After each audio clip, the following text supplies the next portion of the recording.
നമ്മളത് ഷെയ്ലോങ് വാലിക്ക് പോകണം. ഇവിടുന്ന് പേടിച്ച് മണ്ടിക്കാണ്ടാണ് നമ്മൾ ഇരിക്കണ നായ പോലത്തെ പറഞ്ഞു പേടിപ്പിച്ചിക്കാണ്. ആ കാണുന്ന കോട്ടേജിൽ ആരൊക്കെ വെട്ടിക്കൊന്നുക്കണം. അവിടെ തന്നെ ചായ കുടിച്ചാണ് നമ്മൾ യാത്ര. ഈ കാണുന്ന ഷീറ്റും പേരെ ഇവിടെ ഡ്രസ്സുകൾ റെന്റിന് കൊടുക്കുന്ന പീടി അല്ലെ ചോർ ബസാർ പോയ ഫീൽ ഡ്രസ്സൊക്കെ നോക്കെ വട്ടച്ചോറി വരാൻ നോക്കാം. ഞാൻ ചോദിച്ചു പിന്നെ പാട്ടുകാരായിട്ട് പാട്ടൊക്കെ പാടി കണ്ട പോണു.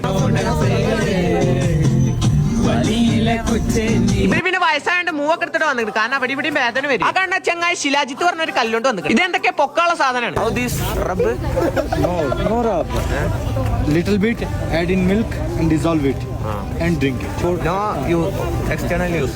No external use, only internal use. നമുക്ക് അതിന്റെ ആവശ്യമില്ലല്ലോ കാരണം നമ്മളെ കല്യാണം കഴിഞ്ഞിട്ടില്ലല്ലോ. ഇപ്പം പിന്നെ 2 പൊതി വാങ്ങിക്കൊടുക്കും കാരണം അവന്റെ 21 വയസ്സിൽ തന്നെ കല്യാണം കഴിക്കും. വലിയ മൈനായി കൊണ്ട് വണ്ടി പോകത്തോടത്ത് കൂടി വണ്ടി അയച്ചു അവിടെ കുടുങ്ങി. ഇതിന് പോൾക്ക് നടന്നുകാണ്ട് പോവാ കുതിരപ്പുറത്തും പോകും. കുതിരപ്പുറത്ത് പോവാൻ പെർ ഹെഡ് 400 രൂപ. നടന്നുകാണ്ട് ആരും പോകല്ലേ പെട്ടു പോകും. നല്ല റിസ്ക് ആണ് ആയിക്കൂടി നടക്കാൻ പോയാലും പറഞ്ഞു. ഇതേതാ മൂത്ത സാധനം അടിച്ചുകാണ്ടിരിക്കുകയാണ്.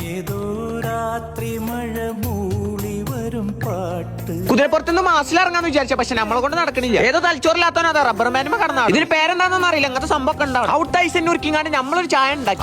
ആ ചായന്റെ ഫീലിംഗ് നിങ്ങൾ തന്നെ ഒന്ന് കണ്ടോക്കി. ഫസ്റ്റ് ട്രൈ പാളി, രണ്ടാമത്തെ ട്രൈ അടിപൊളി. ആ പി കിറ്റ് ഇട്ട് കാണുക കിടക്കണാണ് മാഹീനി. ഓനൊരേ വൈബാ.